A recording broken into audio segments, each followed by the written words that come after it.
Okay, this is in the news a lot right now, so I'm going to take you through the basics, which is how does my body fight infection. We're specifically looking at pathogens, so that's bacteria or viruses, and what happens if they get inside our bodies somehow.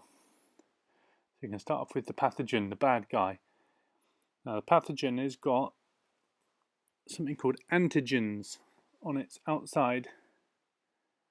So that's how our body recognizes that it's not part of our body. It recognizes it as being foreign because it's got different antigens than our own tissue and cells in our own body. So this pathogen, this bad guy, has got antigens on the outside of him. Now we've got our natural immune system. There's many different parts, but the part we're looking at today is these lymphocytes. They are the good guys. They are the soldiers in this battle against the pathogens. So I got my lymphocyte. He is the good guy. I've got loads and loads of them in my blood. They swim around the blood system, picking up, bumping into anything that's a bit foreign, a bit weird, a bit different. And if it recognizes the antigens are not from me, then it will have an immune response.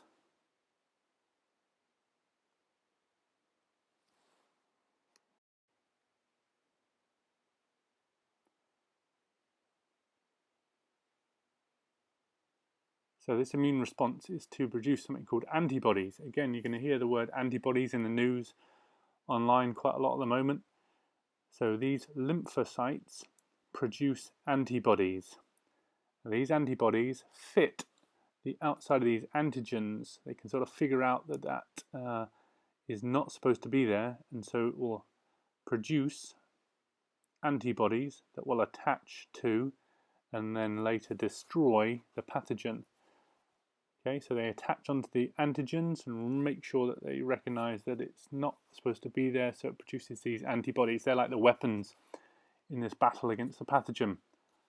Now these lymphocytes produce many of the correct antibody for the pathogen, but they do something also pretty cool.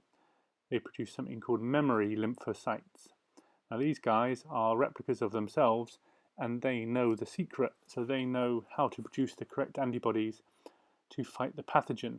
So these guys also know how to produce the correct antibodies, and they do so, and they help to replicate and produce many antibodies quickly. So now your body has got this pathogen inside somehow, but it's got the lymphocytes, and it's now got the antibodies, and now it's got the memory lymphocytes to fight back.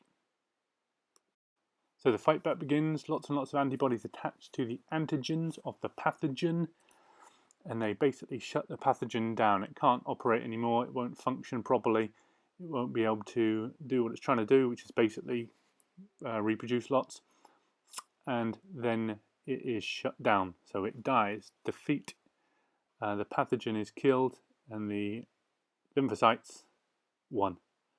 So they are victorious. So you have defeated this pathogen.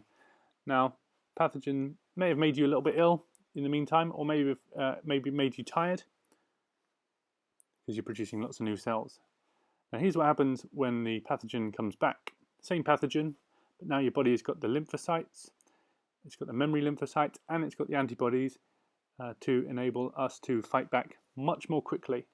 So this is the secondary immune response, and look how quick all these antibodies latch onto those antigens of the pathogen, and you probably won't even get ill. You might not even know you were ill at all, because your body deals with this pathogen very quickly, destroys it before it can take hold, maybe even before you get ill.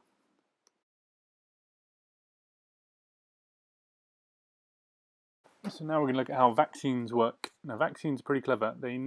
Scientists understand how your body will defend itself, so they've manipulated this fact. What they'll do is they'll get a piece of pathogen, dead or inactive, or even just an antigen of a pathogen, and through injection they will insert that into the body.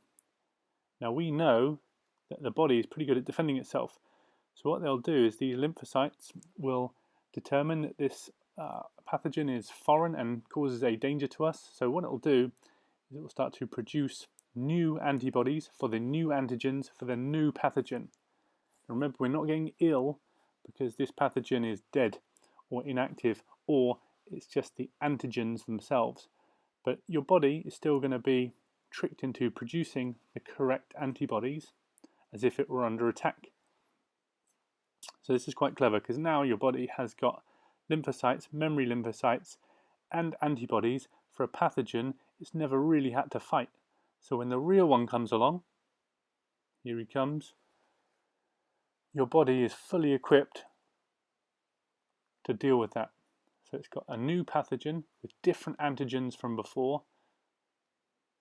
Your body's never had to fight this guy properly, but it has had that material as a vaccine, and so the immune response is very, very quick. May not even get ill.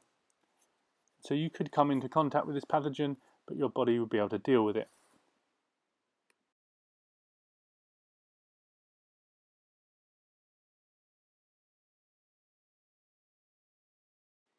Last bit from me, you will hear this other stuff in the news about a herd immunity. So we live in Britain, it's quite an important thing because we're on an island. So say all these red people are immune, they got a secondary immune response, they got the right antibodies, they got the memory lymphocytes, they can deal with this pathogen that comes along.